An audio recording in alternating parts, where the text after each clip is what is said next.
اللہ تک پہنچنے کے لیے رسول تک پہنچنا ضروری ہے، رسول تک پہنچنے کے لیے علی تک پہنچنا ضروری ہے، علی تک پہنچنے کے لیے سلمان و ابو ذر تک پہنچنا ضروری ہے۔ نظام ہے ولایت کا نظام، ولایت کی حقیقت منحصر ہے ذات احدی میں، انما ولیکم اللہ ورسولہ، اللہ کی ذات میں ولایت منحصر ہے، اللہ ہے ولی، اور اس کے بعد وہ ولی ہے جسے اللہ ولی بنائے۔ تو اللہ کا رسول ولی ہے، اللہ کے رسول کے بعد علی ولی ہے، علی کے بعد ائمہ ولی ہیں، اور ائمہ کے بعد وہ مجتہدین اور فقہاء ولایت رکھتے ہیں جو عادل فقہاء ہیں۔ عادل یعنی امانت دار، عادل یعنی وفادار، مجتہدین فقہاء، مجتہد جامع الشرائع، ان کی تقلید کے بغیر آپ آگے نہیں بڑھ سکتے۔ آپ کہتے ہیں تقلید بیعت ہے، نہیں، بے معرفتی ہے آپ کی۔ مجتہد کی تقلید ہوتی ہے، بیعت نہیں ہوتی۔ امام کی بیعت ہوتی ہے، تقلید نہیں ہوتی۔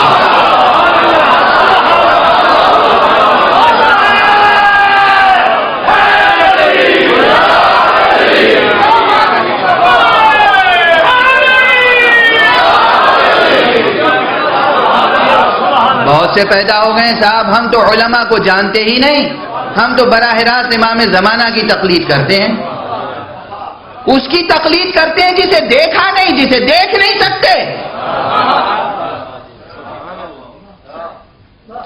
امام کی تقلید نہیں ہوتی، امام کی تو بیعت ہوتی ہے۔ امام کے ہاتھوں پر نفس کو بیچا جاتا ہے، بیعت یعنی نفس کو بیچ دینا۔ مجتہد کی تقلید ہوتی ہے، بیعت نہیں ہوتی، اس لیے کہ مجتہد معصوم نہیں ہوتا۔ مجتہد کے ہاتھ ہم اپنا نفس نہیں بیچ سکتے۔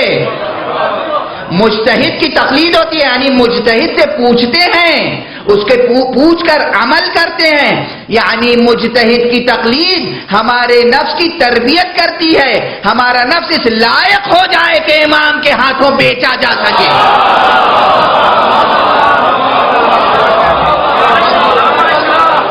بس اب میں ایک روایت، اب تسلسل کلام میں جو بات ذہن میں آ گئی عرض کر رہا ہوں، جو کچھ ذہن میں تھا وہ تو موضوع سے، اب چونکہ بار بار سوالات آتے ہیں تو جواب بھی دینا میرے اوپر فرض ہے، اس لیے جواب دے رہا ہوں۔ دیکھیے شروع سے ایک سلسلہ رہا ہے۔ حضرت ابو ذر جب ایمان لائے تھے تو معلوم ہے کیسے ایمان لائے تھے، کیا نظام تھا۔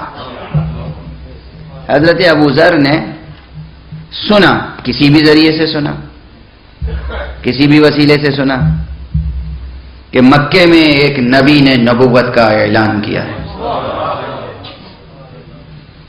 دل میں محبت پیدا ہو گئی، آئے مکے، مسجد الحرام میں آئے، خانہ کعبہ کے گرد دیکھا کچھ لوگ بیٹھے ہوئے اور نبی کا نعوذ باللہ مذاق اڑایا جا رہا ہے، تضحیک، استہزاء، اور ان کے خلاف منصوبے بن رہے ہیں۔ خاموش رہے، دیر تک بیٹھے رہے، پورا دن تقریباً گزر گیا۔ اس کے بعد دیکھا کہ کوئی آ رہا ہے وجیح و شکیل،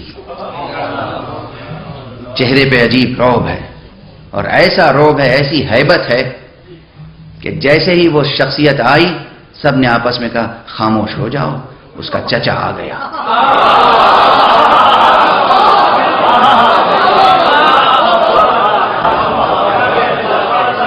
چپ ہو جاؤ، خاموش ہو جاؤ، اس کا چچا آ گیا۔ کیا شجاعت تھی ابو طالب کی۔ اور حضرت ابو ذر نے دیکھا یہ منظر کہ جب تک نہیں تھے، ایک فرد نہیں تھا، پورا مکہ برائیاں کر رہا تھا، ایک ابو طالب آ گئے، سب پہ سکوت طاری ہو گیا۔ حضرت ابو طالب تشریف لائے، کچھ دیر بیٹھے، اور جتنی دیر بیٹھے رہے کسی کی ہمت نہیں ہوئی کہ کوئی اس موضوع پہ گفتگو کرتا۔ اس کے بعد جب اٹھ کے جانے لگے تو ابو ذر ان کے پیچھے پیچھے ہو لیے۔ حضرت ابو طالب نے کعبے کا طواف کیا اور جب آگے بڑھے تو دیکھا ایک شخص میرے پیچھے آ رہا ہے، تو رکے، کہا کوئی حاجت ہے؟ کہا ہاں۔ کیا حاجت ہے؟ کہا مجھے نبی سے ملنا ہے۔ سنیے گا، کہا ٹھہرو، کل یہیں ملنا۔ چلے گئے۔ دوسرے دن حضرت ابوذر نے انتظار کیا، اور وہی منظر، صبح سے سب پیغمبر کے خلاف باتیں ہوتی رہیں، اور جیسے ہی ابو طالب کو آتے ہوئے دیکھا سب خاموش ہو گئے۔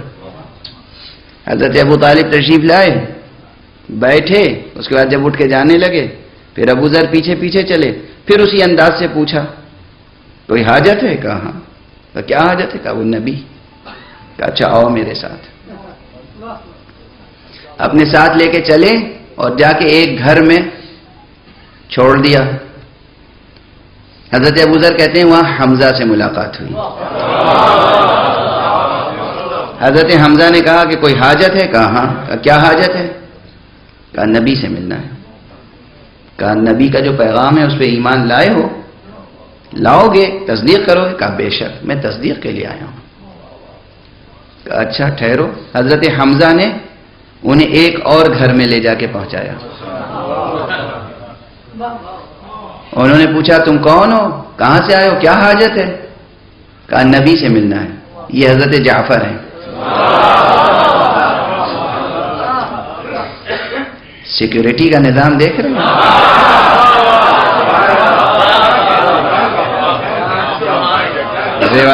روایت کہا کہ کیا مقصد ہے؟ کہا نبی سے ملنا ہے۔ کہا تصدیق کر کے لیے آئے ہو؟ کہا ہاں تصدیق کے لیے آئے۔ جناب جعفر ایک اور گھر میں لے گئے، وہاں علی ملے۔ ابھی نبی نہیں ملے، واسطے دیکھا،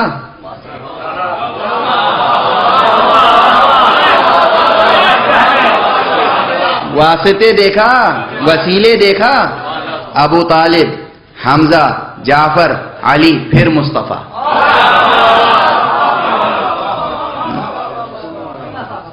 حضرت علی نے پھر وہی سوال کیا، کہا کہ کیا غرض ہے، کیا حاجت ہے؟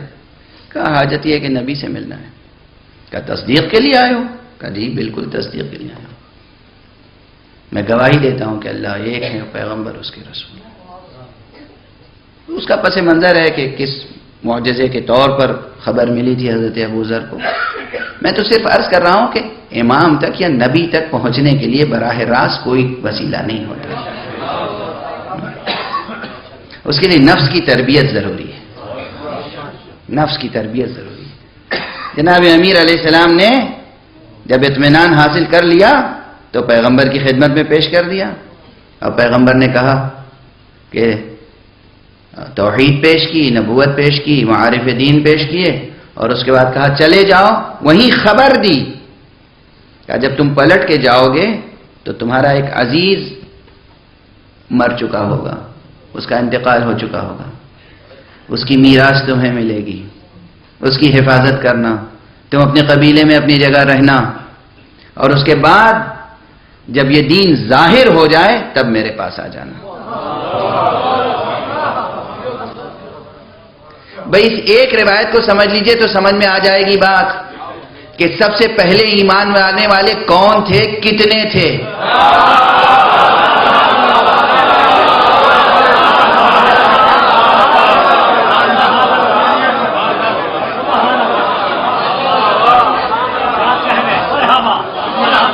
کون تھے، کتنے تھے، کیا نظام تھا، حضور کی کیا سیکیورٹی تھی جب تک حضرت ابو طالب زندہ رہے۔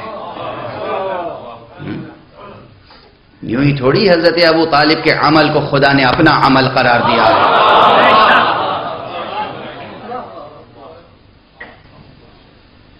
جناب ابو طالب کے مراتب الگ ہیں۔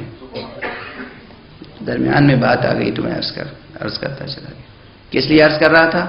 حضور تک پہنچنے کے لیے ابو ذر کو کتنے واسطوں سے گزرنا پڑا؟ پہلے حضرت ابو طالب، پھر حضرت حمزہ، پھر حضرت جعفر، پھر حضرت علی، پھر پیغمبر معصوم ہیں۔ علی معصوم ہے، جعفر تو معصوم نہیں ہے، حمزہ تو معصوم نہیں ہے. حمزہ و جعفر کی تقلید کیے بغیر مصطفیٰ کی بیعت نہیں ہو سکتی.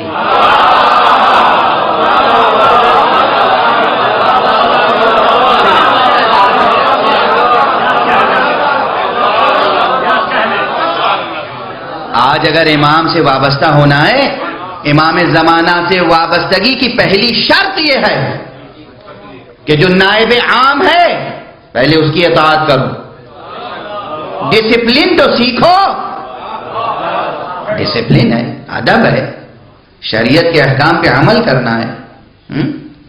بہرحال جوانان عزیز، میں خلاصے کے طور پر عرض کر رہا ہوں، فضائل آپ سنتے رہتے ہیں، مصائب آپ سنتے رہتے ہیں، لیکن احکام کی طرف بھی توجہ دیں. احکام سیکھیں، اپنے کو اس لائق بنائیں کہ سرکار کی حکومت میں کوئی ملازمت مل جائے. آپ کہتے ہیں تقلید ضروری نہیں ہے، احکام کا سیکھنا ضروری نہیں ہے. ہماری خواتین غور کریں، ہمارے مرد غور کریں. بی بی زینب سے زیادہ عالمہ کوئی ہوگی؟